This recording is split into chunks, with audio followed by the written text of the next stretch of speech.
History remembers the 20 people executed during the Salem witch trials, but has it forgotten the true monster that created them? And what if that monster wasn't the devil lurking in the New England woods, but the law itself, seated on a magistrate's bench?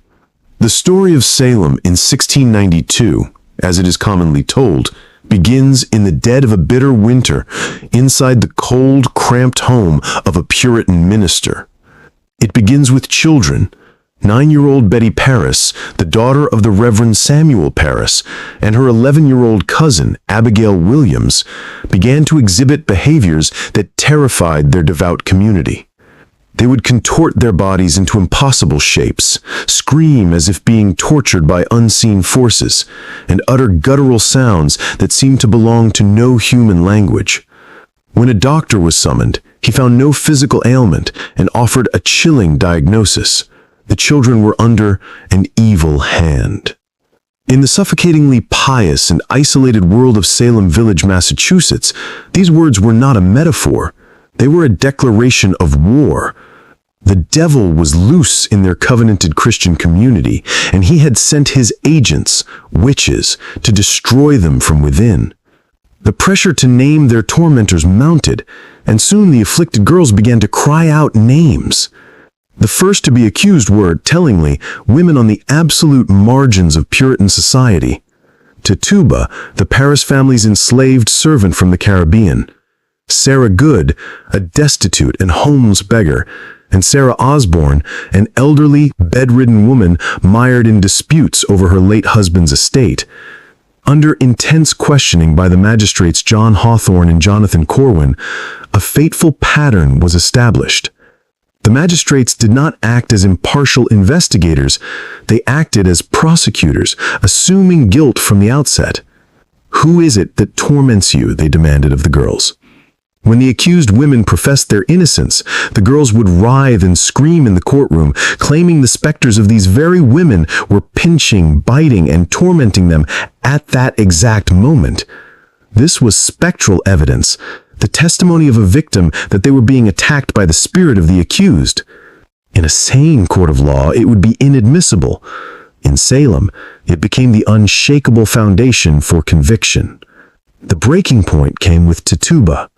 Whether through coercion, fear, or a desperate attempt to save herself by giving the magistrates the story they so clearly wanted, she confessed.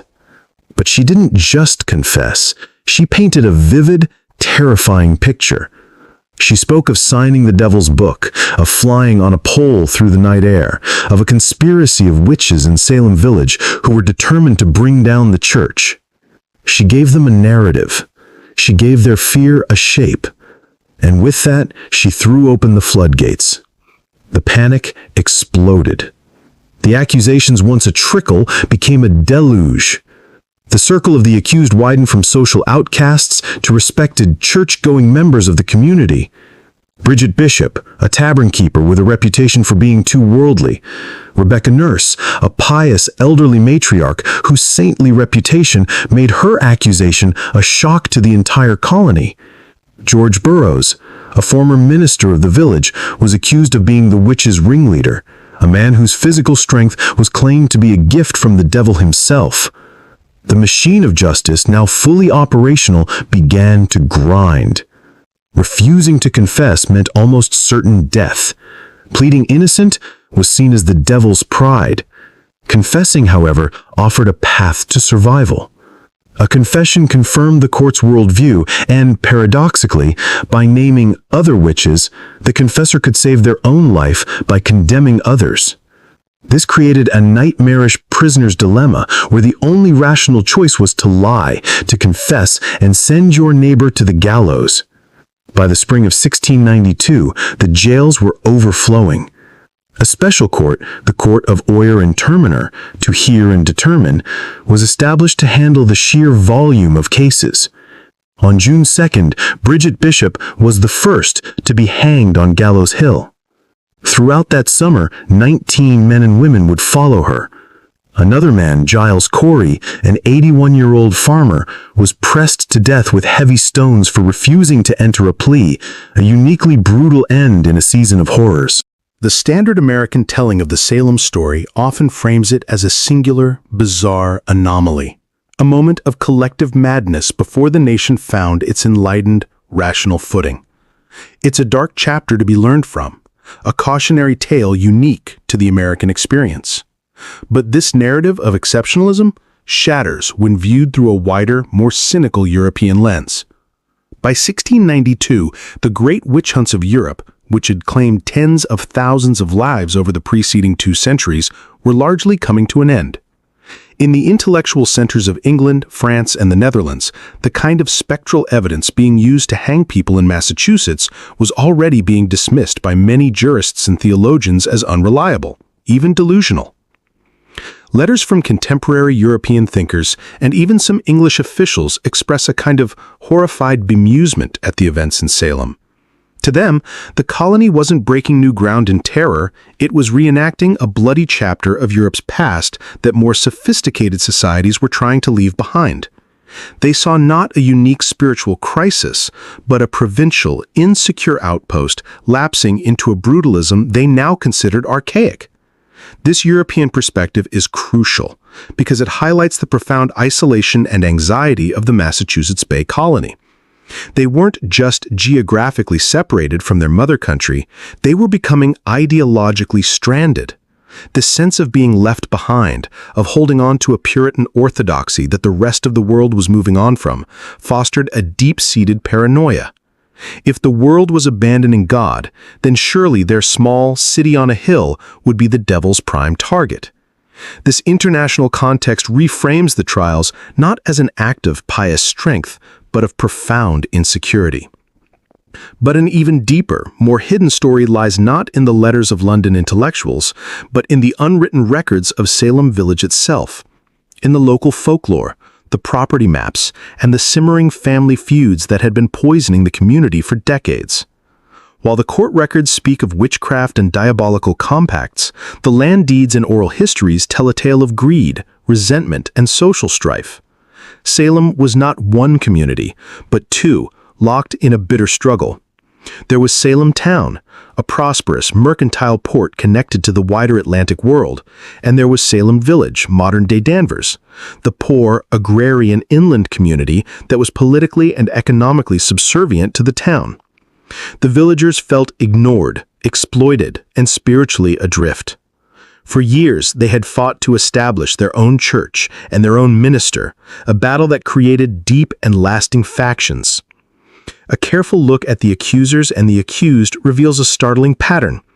Many of the most vocal accusers, led by the powerful Putnam family, were from the struggling, resentful agrarian faction of the village. Many of the first accused, and later the more prominent victims like Rebecca Nurse, belonged to or were allied with the more prosperous Porter family faction, which had closer ties to Salem Town and had opposed the village's quest for autonomy. Suddenly, the accusations of witchcraft look less like random spiritual panic and more like a targeted weapon in a long-running social and economic war. Was Rebecca Nurse hanged because she was a witch, or because her family's land and influence were a threat to the Putnam clan's ambitions? Were John and Elizabeth Proctor condemned for communing with the devil, or for publicly questioning the accusers and being part of the wrong social circle? This narrative is largely absent from the official court transcripts, but it was the lived reality of the people there. It was the subtext everyone understood, but no one dared say out loud in court. And then there were the girls themselves. The official story paints them as either malicious liars or genuinely bewitched. But folklore and modern psychological analysis offer a third, tragic possibility. Many of the afflicted girls were refugees. They were orphans of the brutal King William's War being waged on the main frontier. They had witnessed their parents and neighbors killed in violent attacks by Native American tribes allied with the French. They were then displaced and sent to live in Salem, carrying with them unimaginable trauma. Could their fits, their screams, their visions of torment be not a sign of witchcraft, but a manifestation of post-traumatic stress disorder?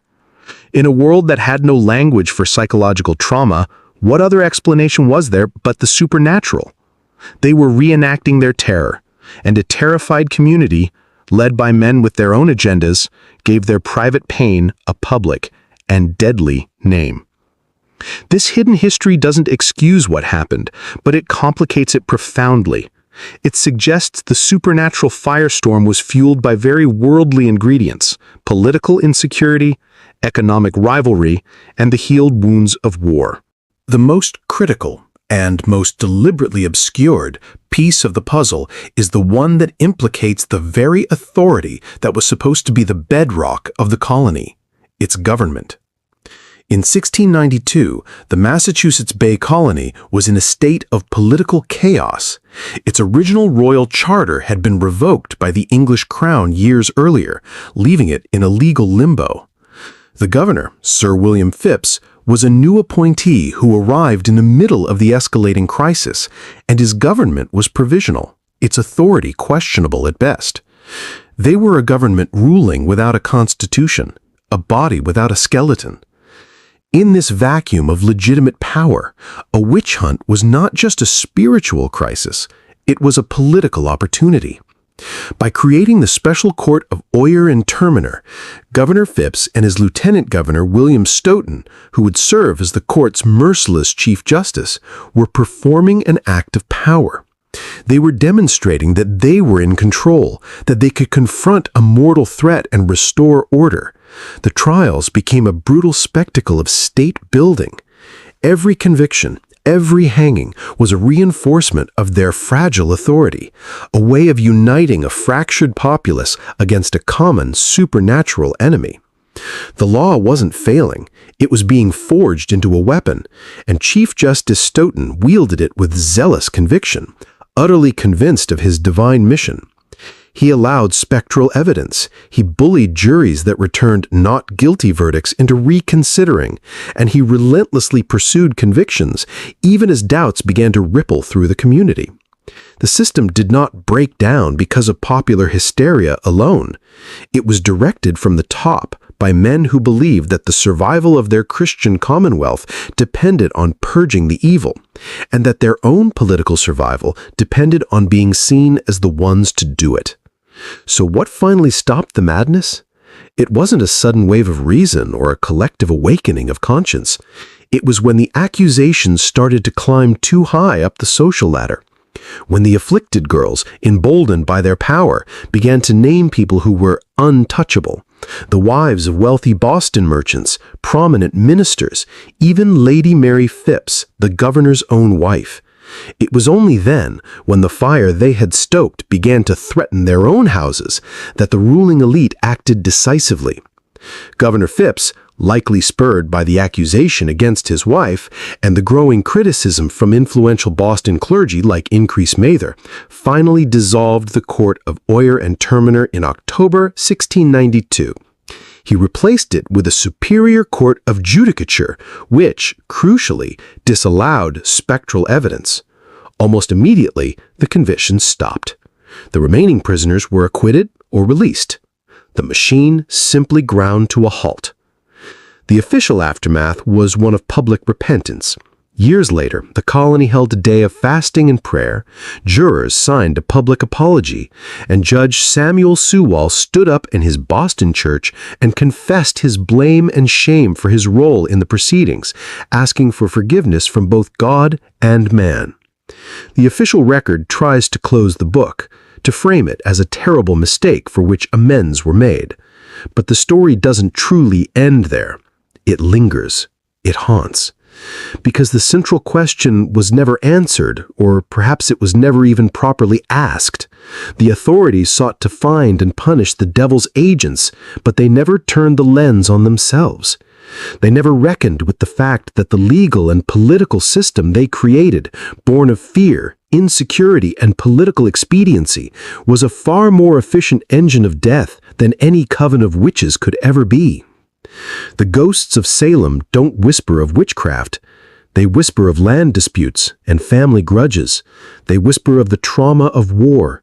And loudest of all, they whisper of a government so terrified of appearing weak that it sacrificed its own people to project an image of strength.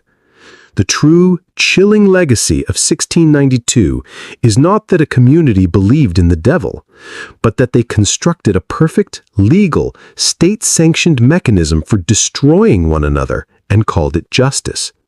And we are left to wonder, what was truly being purged on Gallows Hill?